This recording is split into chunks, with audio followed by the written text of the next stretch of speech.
Hey guys, Comic Boom here to review Doomsday Clock number 6. Guys, we are halfway through this epic tale of mystery, intrigue, action, and adventure, and we're still wondering who is Dr. Manhattan and what's going on. A lot of people really seem to love issue 6, and that's because we finally get the origin of the Mime and Marionette. Now these are two great characters.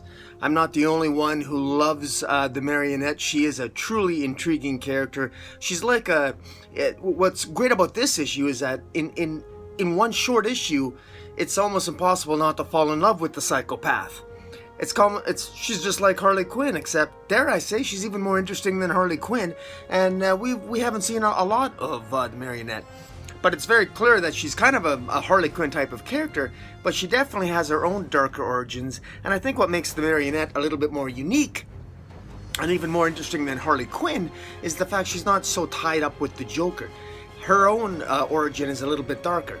But getting right into this issue here, this issue, ironically enough, I don't think this issue reveals a lot in terms of helping us with the mystery as to who Dr. Manhattan is. This does really just give us more information on the Mime and Marionette. Now, symbolically, I try to find hidden meanings in the panels, because this, once again, Gary Frank's art's amazing. We got the 9-panel grids. I mean, the art's fantastic. Arguably, the art in this issue is better than it's been in all the previous issues, but I mean, the art is always great. The art here is just really good all around. Right away, we start off with the symbolism. The first panel on the first page, it says, if you look very closely, you might see the strings. Because the marionette is, of course, a marionette is a puppet, and the whole idea of, are we all puppets on a string? Is Dr. Manhattan, did Dr. Manhattan create the new 52, or did Dr. Manhattan create the new 52? Was Dr. Manhattan responsible for the creation of the DC Rebirth universe? Are we all just puppets on a string? And are we all, as it says, if you look closely, you might see the strings. So it's almost like, it's like teasing us. If we look closely, can we see the clues as to what's going on? Can we see the clues as to who's controlling the strings of all the players in this narrative called Doomsday Clock? It's very interesting. Now, we get a lot of background here on the Mime and Marionette, and basically the Mime and Marionette, when they were kids, they met each other. They were the Marionette was basically an immigrant, and basically her dad was, I guess, a puppet master, and he sold puppets, and he had a business that was, he had to pay certain monies to the mob, I guess, to two corrupt police officers that came for their take every week. And ultimately, he ends up getting, he ends up killing himself because he doesn't want that life for his daughter. And the Marionette befriends a young black boy who ends up becoming the Mime. And very clearly, what's interesting is that the Mime and Marionette has an obsession with the Mime in this comic book that I find very, very interesting. And I'm going to suggest something that I noticed in here that no one has noticed yet in any of the reviews that I've actually read or that I've seen on YouTube. And that is that I think that I don't think the Mime is in love with Marionette. I think the Marionette is in love with the Mime, because it's almost as if the Mime is with Marionette because he has to be. Like, I think it's clear here that the Marionette is obsessed with the Mime. She thinks that the Mime is they have to stay together. And it's interesting that if I didn't know better, I think the Mime had kind of a obsession with the comedian. Because if you notice, when the comedian shows up in this comic, and when the comedian shows up, because all villains meet and they discuss what they're going to do, because the Superman theory, everyone's a little bit paranoid, and there's talk about a government conspiracy creating superhumans, and there's talk of all the Black Adam of Kandak has invited all the supervillains on the planet to seek sanctuary in his country of Kandak. In order to protect themselves from being being abducted or being arrested, and for fear of this whole Superman theory coming to roost. And at this supervillain meeting where all these supervillains get together, the comedian shows up and starts killing people because he wants to kill them. He wants to get a hold of the Mime and Marionette and find out basically he wants to find out where where Ozymandias is, because he was unsuccessful in killing Ozymandias. And of course, none of us know where Dr. Manhattan is. But what's interesting is that the Mime distracts the comedian. The Mime distracts the comedian, and the Marionette thinks that the Mime is distracting the comedian so that he doesn't kill Marionette. But I wonder if there's another reason that the Mime is distracting the comedian, because it's made reference in here that the Marionette, even when she was younger, talked about how the Mime was obsessed and drew pictures of the comedian. So the Mime has always had a fascination with the comedian. And there's even one point in the comic where the Mime tries to leave the Marionette to go and find the comedian, and Marionette stops him, and they end up sleeping together. So I find it interesting. Now, and then at the end, the comedian catches up with them, only to have the Joker use the buzz the comedian and basically mildly electrocute the comedian with the classic buzzer on the hand scenario in a very funny scene near the end. But it's interesting. I don't really know but exactly what's going on here in terms of how this furthers the mystery. This was a really great comic. This was a great comic in that it gave us some interesting character development for the Mime and Marionette. But in terms of the mystery, who is Dr. Manhattan? Once again, we get some more candidates in here. And I'm just going to throw out a wild theory. And I can easily poke holes in this because in the previous 5 issues, there are other candidates that we met that could be Dr. Manhattan, and I think it's quite possible that the Mime himself could be Dr. Manhattan. The Mime could be Dr. Manhattan. I don't know. I can think of a number of reasons why that doesn't really make a lot of sense. Why would Dr. Manhattan be in the Mime? But it would be an interesting cover because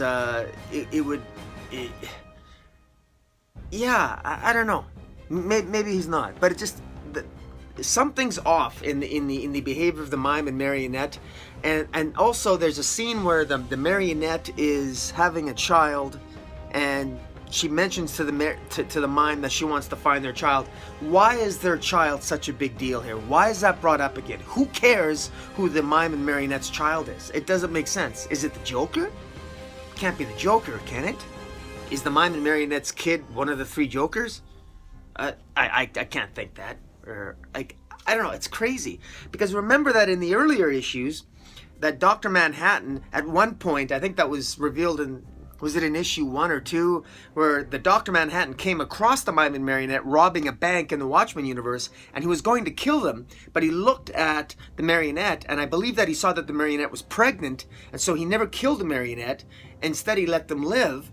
And then he went about his business. Why didn't he kill the Mime and Marionette? Why would he care if she was pregnant? And maybe he was exercising compassion, but was there something about the child that was special, that Dr. Manhattan didn't kill the Marionette? And that maybe he abducted the child because there is something special about the Marionette's child? Or did Dr. Manhattan genetically manipulate the child? Is a part of Dr. Manhattan in the child? Did a portion or essence of Dr. Manhattan become part of the child? Could it be that the Mime and Marionette's child is maybe related to Dr. Manhattan? Could it be Dr. Manhattan's child? Could it be Dr. Manhattan that impregnated the Marionette? Maybe he killed the Mime, and maybe Dr. Manhattan is the Mime, and it's Dr. Manhattan disguised as the Mime that had a child with Marionette, and that's why he kidnapped the child, and that this Mime is really Dr. Manhattan in disguise, and it's a great disguise because he doesn't have to talk, and he just does a lot of actions. And I don't know. I know that's crazy, but is it? I'm trying to... Anyways, I'm just throwing stuff at a wall here to see what sticks. But crazy stuff here. There's more here. There's a couple of characters. There's a couple of characters named David Matthew Drake, Typhoon and Moonbow. And Typhoon is an undercover superhero, I guess. Who he actually was a superpowered being who was created by the government. And the government did actually, in a controlled experiment, give this person, David, this David Drake, superpowers, and he became Typhoon, and he went undercover as a supervillain and to try to find out more information about them, and he ends up getting killed, shot in the head by the comedian, and that's what the backup story is about here. But I have to be honest, I don't really know how much that really reveals overall in this narrative. I'm a little bit, I actually think that there was less information provided in issue 6 than in the previous 5 issues. So while this issue was more enjoyable from an origin standpoint, and it's fantastic, I think most people, this is their favorite issue so far. In terms of information, it's about my second or third favorite issue, because I actually still like the first issue the best. And there's a couple other issues that were pretty good too in terms of symbolism and providing some just some other thematic takes, because in terms of not a lot is revealed here symbolically. I don't really find that there was a lot of clues in this particular issue, other than, you know, just I'm not quite certain what's going on, other than the fact that it's raising the mystery as to who is the child of the Mime and Marionette. And it ends with the Joker knocking out the comedian with the buzzer, and then the Joker likes the Mime and Marionette, and the Marionette makes the comment that maybe the comedian knows where Dr. Manhattan is, because they know they got to look for Dr. Manhattan. And it's interesting. So, and meanwhile, of course, the Joker still has the Batman, and now Mime and Marionette are teamed up with the Joker, and they're going to be looking for Dr. Manhattan.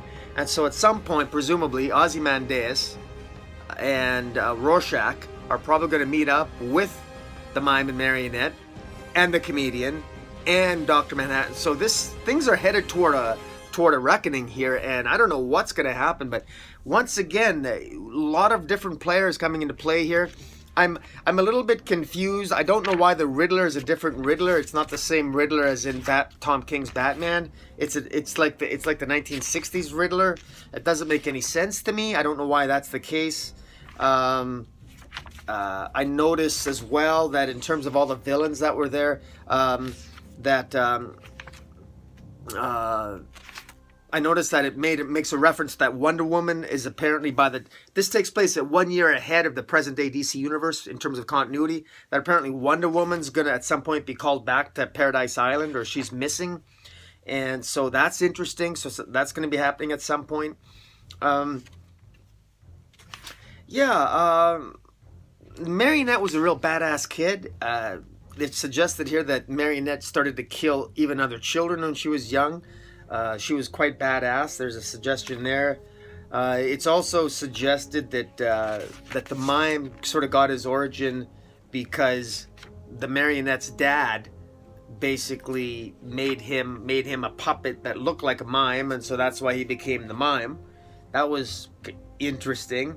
It makes a reference here to the Sanctuary, so it's referencing Tom King's Sanctuary. So it's clearly there is Jeff Johns is linking things up with some storylines that we know are coming up in the DC universe. We get the reference. There's the Court of Owls is here, so we know at some point the Court of Owls, the Judge of Owls, returns to Gotham. We know that that's going to happen at some point, because that hasn't happened yet. It's interesting stuff. Little hints, but again, nothing really revealed as to moving this, giving us more answers to the mystery. It just creates more questions, and I was really hoping to have some more answers here by issue 6, but it's going to be interesting to see what happens over the next 6 issues, because it's going to be a lot of information jam-packed in there. Again, we know that the comedian was saved by Dr. Manhattan, so if the comedian never died in Watchmen and he was saved, then maybe the Mime was killed, and I don't know, I still think that maybe Dr. Manhattan is the Mime. What a great hiding spot for him, and maybe that's why Dr. Manhattan was trying to distract the comedian. Or I don't know, he's got some motive there, because the comedian here, the Mime seems distracted. He doesn't seem to be in love with Marionette. It seems like he's just sleeping with her because he can. It reminds me of the scenes between John, Dr. Manhattan, and the Silk Spectre in Watchmen. But maybe I'm wrong about that. Tell me what you guys think. Overall, guys, tell me your theories, what you get out of this. I love this story. I love the art. Gary Frank does a fantastic job. Mime and Marionette are really great. Beyond that, I don't really have a lot to say about this issue. Feel free to give me your comments, guys. And until next time, Comic Boom, out.